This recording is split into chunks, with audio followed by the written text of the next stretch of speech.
The sky used to move. It was a living, breathing river of wings that would darken the sun for hours, sometimes even for days.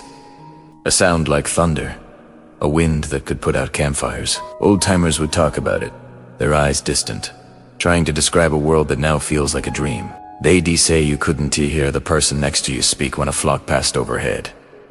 Billions of them. The passenger pigeon. They were a force of nature, an icon of the American wilderness, as much a part of this land as the mountains and the prairies. And then, one day, the sky fell silent. It didn't happen all at once. It was a creeping, insidious, quiet. At first, no one really noticed. A flock that was a little smaller than last year's. A nesting site that wasn't quite as crowded. People shrugged. There were still millions of them, right? More than stars in the sky. How could you ever run out of stars? The great forests they called home were vast, endless. But the trains were pushing deeper. The telegraph wires were humming with news of new markets. And the hunger of a growing nation was insatiable. The pigeons were a resource, cheap meat. For a hungry country, they were packed into barrels and shipped by the trainload.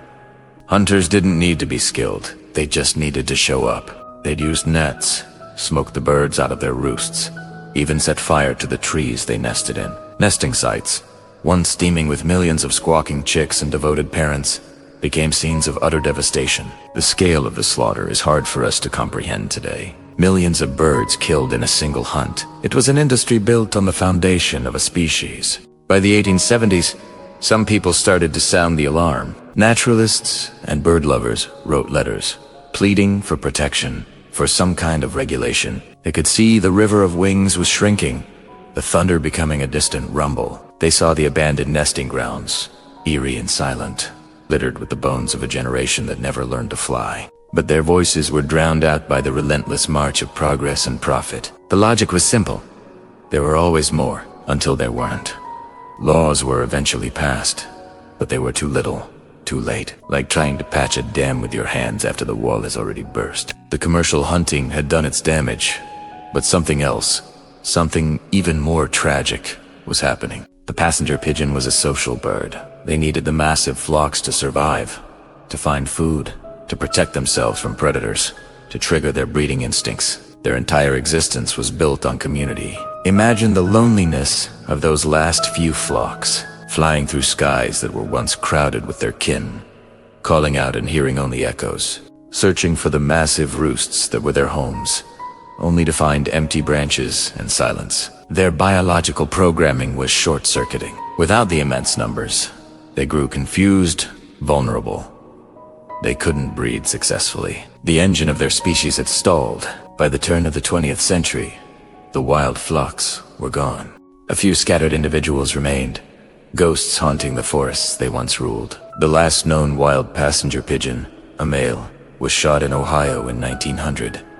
It was a moment of profound and largely unrecognized tragedy. The thunder had finally faded, but the story doesn't end in a forest. It ends in a cage. Her name was Martha. She was the last of her kind, living out her final years at the Cincinnati Zoo. People would come to stare at her, this living relic of a lost world. She was an emblem of what we had done, a lonely testament to our carelessness. She never knew the thrill of a million wings beating in unison. She never saw a sky darkened by her own kind. She spent her days on a perch, alone. On September 1st, 1914, at around 1 o'clock in the afternoon, Martha died, and with her, an entire species vanished from the earth forever. Billions reduced to zero in just a few decades. We look at the twilight sky now, at the peaceful oranges and purples, and we can't imagine it any other way. We can't imagine a river of birds so vast it blotted out the sun. We lost more than just a bird. We lost a piece of the American soul, a natural wonder that defined the continent. Martha's story is a sorrowful one, but it is also a powerful warning. It teaches us that nothing is infinite. It reminds us that what seems abundant today can be gone tomorrow. The silence she left behind echoes to this day, a constant reminder of our responsibility to protect the life we share this planet with. We can't get the passenger pigeon back. We can't undo the silence. But we can listen to it. We can learn from it. And we can work to ensure that no other species has to share Martha's lonely fate. We can choose to be better stewards of this world, so that future generations will never have to know a sky that has fallen silent. Thank you for watching. If you found this story moving, please consider supporting conservation organizations working to protect endangered species today. Subscribe for more stories from our natural world.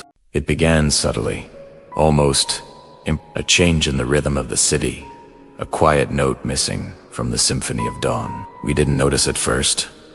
Who counts pigeons? They were a constant, a gray and white blur in the periphery of our hurried lives, a living, breathing part of the urban landscape we took for granted.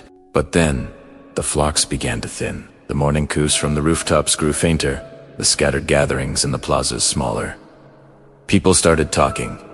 Have you seen any pigeons lately? A friend would ask over coffee, a casual observation that held a strange, unsettling weight. We'd shrugged, look around, and maybe spot one or two pecking at a forgotten crumb. See?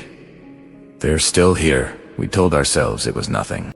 Who's to cycle a seasonal shift we'd never bothered to learn about, but the feeling lingered.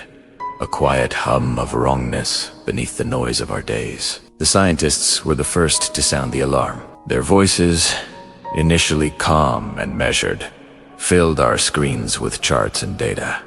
A language most of us didn't fully understand. They spoke of a mysterious decline, a silent epidemic sweeping through the world's most common bird. They pointed to environmental factors, a new, undetectable virus, a combination of a dozen different modern plagues. The public reaction was a mix of disbelief and morbid curiosity. Pigeons. Really? In a world grappling with so many monumental crises, the fate of the humble rock dove seemed trivial. Almost a joke, news anchors reported it with a slight smirk, a lighthearted story to break up the usual gloom. But the scientists weren't smirking. We saw the worry etched on their faces, the frustration in their voices as they tried to make us understand. This wasn't just about pigeons. It was a canary in the coal mine, a warning we were failing to heed. Then, the story turned. Zoos and conservation centers around the globe launched frantic rescue missions. Images of specialists in hazmat suits, gently netting the last few birds from desolate city squares, became commonplace. It was a strange sight, this sudden, desperate valuation of a creature we had so long dismissed as a pest. They were now precious, housed in sterile, biosecure enclosures, their every coo and flutter monitored. We watched as experts tried to coax them to breed, their efforts a heart-wrenching race against an invisible clock. For a while, there was hope. A clutch of eggs would hatch, and we'd celebrate. But the new generation was often weak, fragile, and the population numbers continued to fall. The vibrant, chaotic flocks of our memories were replaced by these small, isolated groups, living out their days under artificial lights, a living museum exhibit of a world that was vanishing. And then, the quiet acceptance. The efforts slowed, the funding dried up. The news cycle moved on. The last few, the very last ones, were released. It was a gesture of what? Surrender, compasión, a final, solemn apology. We watched them on a live feed, a small cluster of perhaps 50 birds, stepping out of a cage into a world that no longer recognized them. They took flight, a small, tight formation against a soft sunset sky. They circled once, twice, as if trying to get their bearings in a landscape that was both familiar and alien. There were no other flocks to join, no chorus of calls to answer. They were alone. They flew through our world like ghosts, a fleeting glimpse of gray against a glass skyscraper, a silhouette perched on a statue that once hosted hundreds. People would stop, point, a sense of wonder and sorrow in their eyes. Look, a pigeon. It was a phrase now spoken with reverence, with a deep, aching nostalgia. They were a myth in the making. A story we would soon tell our children. We'd describe the sky thick with wings, the sound of 1,000 birds taking flight at once, the simple, everyday magic we had failed to appreciate until it was gone.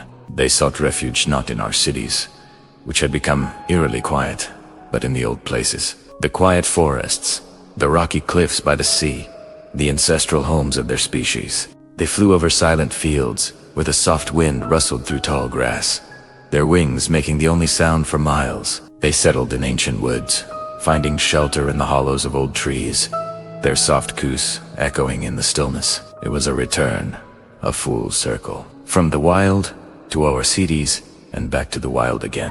But this time it was not a triumphant return, it was a retreat. A final, graceful bow before the curtain fell. In those last days, a strange peace seemed to settle over them. They flew with a certain slowness, a deliberate grace. They were no longer the frantic, scurrying creatures of the city pavement. They were calm, dignified. They would sit for hours, preening their feathers in the last rays of the sun, their iridescent necks shimmering with colors we'd never taken the time to notice before. Pink, green, purple, a tiny, fleeting rainbow. They would look out over the world with dark, knowing eyes, as if they understood their fate, as if they had made peace with it. We, on the other hand, had not. A profound sense of loss settled over us. It was a quiet, personal grief for something we thought we didn't care about. We missed the flutter of wings as we walked through the park. We missed the sound of their cooing, that gentle, monotonous song that had been the background music to our lives. The cities felt cleaner, yes, but also emptier, sterile. We had lost a part of our shared story, a living thread that connected us to the natural world, even in the most unnatural of places. The silence they left behind was deafening, and so we watched them fade. The small group of 50 became 20, then 10, then a handful. The last sightings were rare, treasured events. A lone bird drinking from a puddle after a rainstorm. A pair huddled together on a high ledge, silhouetted against the moon. Each sighting was a gift, a final, poignant reminder of what we had lost. And then, one day, there were no more sightings. The silence was complete. The world kept spinning, the sun kept setting, but the sky was a little emptier, our world a little smaller, a little lonelier. They were gone, and in their absence, we were finally forced to look at the world they had left behind, and to ask ourselves, what else were we willing to lose? Thank you for watching. If this story touched you, please consider liking this video and subscribing to our channel for more reflections on the world we share. Your support helps us continue to tell these important stories. Until next time, in the quiet of a Cincinnati zoo, under the soft glow of a gas lamp, lived a solitary bird named Martha. She was the last of her kind, an endling, a final note in a symphony that once deafened the skies. Her world was a cage, a far cry from the vast forests her ancestors had roamed. But to Martha, it was home, the only one she had ever known. Her caretakers were gentle, their voices low and soothing as they brought her food and fresh water. They knew the weight she carried on her small, feathered shoulders. She was more than just a bird. She was a living monument to a lost world. Imagine, for a moment, the skies of North America, just a century before Martha's time. They were not empty blue canvases. They were filled, darkened, by flocks of passenger pigeons, so immense they would block out the sun for hours, even days. The sound of their wings was described as a hurricane, a roaring tempest that shook the very ground. Billions of them, a living, breathing river in the sky, stretching for hundreds of miles. They were a force of nature, a symbol of unimaginable abundance. People would gather to watch this spectacle, awestruck by the sheer scale of life. It was a world so vibrant, so full of this one particular bird, that the idea of them ever disappearing would have seemed like a madman's fantasy. It was simply impossible. Yet, the impossible happened. The great forests they depended on were cleared for farms and cities, and they were hunted not just for sport or for a single meal, but on an industrial scale. They were easy targets, packed so densely in their roosts. The market was flooded with them. Their numbers, once measured in billions, began to plummet. It was a steep, terrifying decline. People noticed, of course. Some raised alarms. But the momentum of destruction was too great. The hunting continued, the habitat vanished, and the flocks grew smaller and smaller, until they were no longer flocks at all. Just scattered, frightened survivors. This is where Martha's story truly begins. She wasn't born in the wild, under a sky teeming with her kind. She was hatched in captivity, part of a desperate last-ditch effort to save the species. But it was too little, too late. One by one, the other captive pigeons passed away. Her father died. Her flockmates, George and another, were gone. And then, she was the only one left, the last passenger pigeon on Earth. Her days in the Cincinnati Zoo were marked by a profound quiet. The thunderous roar of a billion wings was replaced by the distant chatter of zoo visitors, the rustle of leaves in the Ohio breeze, and the soft coos she would sometimes make to herself. Did she remember the calls of her parents? Did some ancestral memory stir within her, a ghost of the great flocks? We can never know. We can only imagine her sitting on her perch, a small, gray-brown bird with reddish eyes, looking out at a world that no longer had a place for her kind. Her keepers did everything they could to make her comfortable. They gave her the best food, a clean and spacious enclosure. They spoke to her, trying to fill the silence. Perhaps they hoped their human voices could substitute for the lost chorus of her species. They watched her every move, noting her health, her habits. She was a celebrity of a tragic sort. People would come from all over just to see her. The last one, they would stand before her cage in silence, perhaps feeling a mixture of curiosity, pity, and a dawning sense of guilt. Here she was, the living embodiment of extinction. She moved slowly in her later years. The quick, darting movements of her youth gave way to a more deliberate, gentle pace. She would hop from her perch to the floor, peck at her grains, and drink from her water dish. Sometimes, she would just sit, still as a statue, for hours. What was she thinking? Was she lonely? We project our human emotions onto animals. But for Martha, the loneliness must have been a unique species-level solitude that we can barely comprehend. She was the only one who spoke her language, the only one who knew the world as a passenger pigeon. As the years passed, her fame grew, but her body grew frail. She suffered a palsy that made her tremble. Her keepers knew her time was coming. The summer of 1914 was a hot one. The world was on the brink of a great war, a human conflict that would reshape nations. But in a quiet corner of Cincinnati, another world was about to end. On the morning of September 1st, 1914, a keeper found her. Martha, the last passenger pigeon, had died. She had simply slipped off her perch during the night. She was 29 years old. Her death was quiet, peaceful.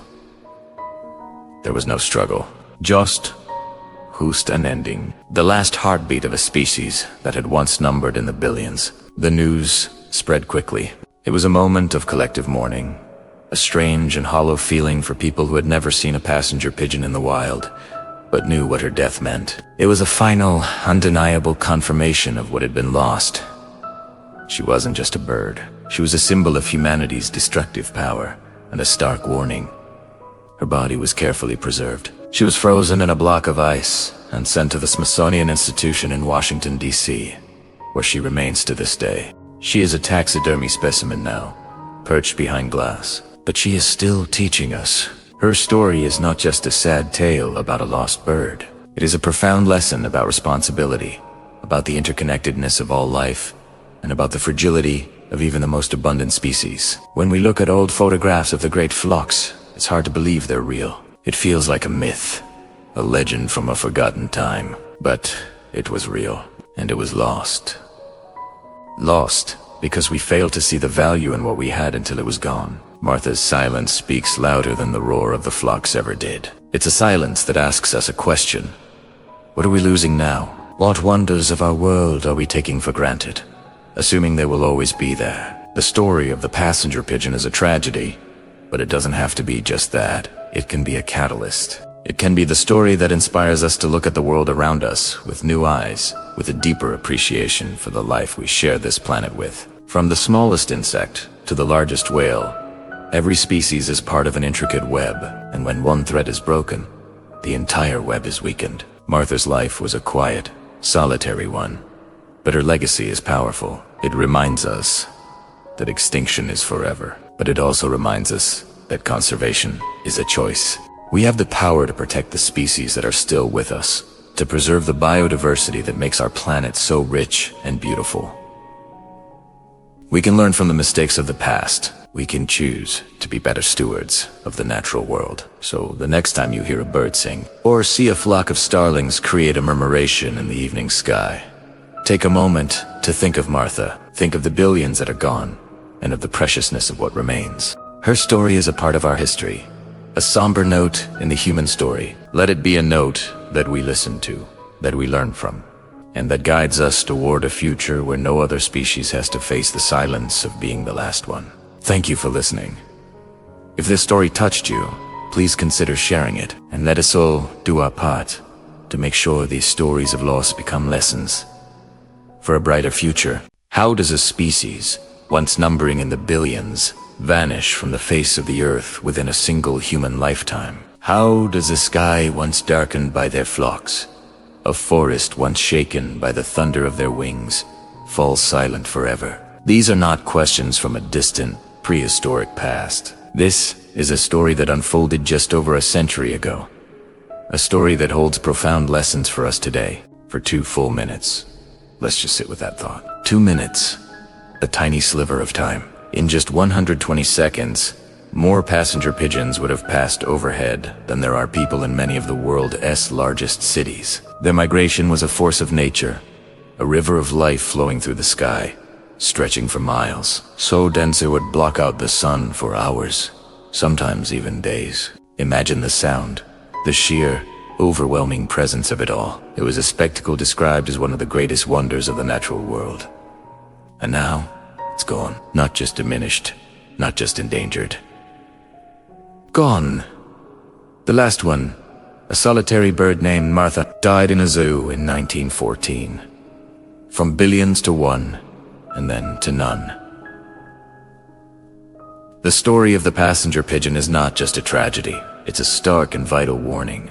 It demonstrates with chilling clarity how quickly abundance can turn to absence. It wasn't a slow, gradual decline over millennia. It was a collapse, sudden and catastrophic, driven by human actions. Unregulated commercial hunting on an industrial scale, coupled with widespread habitat destruction, dismantled their entire ecosystem. Their sheer numbers gave a false sense of invincibility. People thought, how could we possibly make a dent in a population so vast? But they were wrong. The pigeons' survival strategy was their numbers. They nested in colossal colonies. And when those colonies were destroyed, their ability to reproduce plummeted. They were a social species that needed the crowd to survive. And once that crowd was gone, their fate was sealed. This story forces us to look in the mirror. It asks us to consider our relationship with the natural world and the power we wield. We live in an age of unprecedented change, where human activity is the dominant force shaping the planet. The echoes of the passenger pigeon's disappearance can be heard in the plight of countless species today. From the majestic elephant and the powerful rhino, hunted for their tusks and horns, to the delicate monarch butterfly, whose migratory routes are threatened by habitat loss and climate change. The same forces are at play: overexploitation, habitat destruction, and a collective failure to recognize the value of what we have until it is on the brink of being lost. But this story is not just one of loss. It is also a story of awakening. The extinction of the passenger pigeon was a wake-up call for America and the world. It shook the public conscience and became a powerful catalyst for the modern conservation movement. It led to the passage of landmark legislation like the Migratory Bird Treaty Act of 1918, which still protects countless bird species today. It helped spur the creation of national parks and wildlife refuges, places set aside not just for human recreation, but as sanctuaries for life itself. The memory of those empty skies fueled a desire to ensure no other species would suffer the same fate. So, when we see a conservationist tagging a sea turtle, or a community planting native trees to restore a forest, we are seeing the legacy of the passenger pigeon in action. Every effort to protect an endangered species, every decision to preserve a wild space, is an answer to the silence they left behind. We have learned, albeit painfully, that conservation is not a luxury. It is a necessity. It's about understanding that every species, no matter how small or seemingly insignificant, plays a role in the intricate web of life. When one thread is pulled, the entire tapestry can unravel. Today, we have science and technology that the people of the 19th century could only dream of. We can track animal populations from space, analyze DNA to understand genetic diversity, and restore habitats with incredible precision. We have a deeper understanding of ecology than ever before. We know what is at stake, and we know what needs to be done. The challenge is no longer a lack of knowledge, but a lack of will. It's about making conscious choices in our daily lives, supporting policies that prioritize the health of our planet, and fostering a culture of stewardship. Think about the world around you. The song of a bird outside your window, the buzz of a bee in a garden, the sight of a deer at the edge of a wood. These are not just background noise or scenery. They are signs of a living, breathing planet. They are connections to the same wildness that the passenger pigeon once embodied. Protecting them is not about protecting something separate from ourselves. It's about protecting the very system that sustains us all. It's about preserving beauty, wonder, and the incredible diversity that makes our world so rich. As the first light of dawn begins to touch the canopy of the great American forests, the same forests that once echoed with the thunder of a billion wings, there is a quiet hope. The silence is a reminder of what was lost, but the gentle rustle of leaves, the call of a distant bird, is a promise of what can still be saved. The story of the passenger pigeon is a heavy one, but it does not have to be our story. It can be our lesson. It can be the ghost that guides us toward a better future, one where we learn to live in harmony with the natural world, to cherish its abundance, and to ensure that no sky ever falls silent again. Let's carry this thought with us, not as a burden of guilt, but as a source of inspiration. Let's be the generation that turns the tide. Let us work to ensure that our children and grandchildren can experience the wonder of a world teeming with life. A world where our legacy is not one of absence, but of preservation and reverence. The future of wildlife is in our hands. Let's make the right choice. Thank you for joining me on this reflection. Take a moment for yourself, breathe, and think about the wild places and creatures you love. Until next time.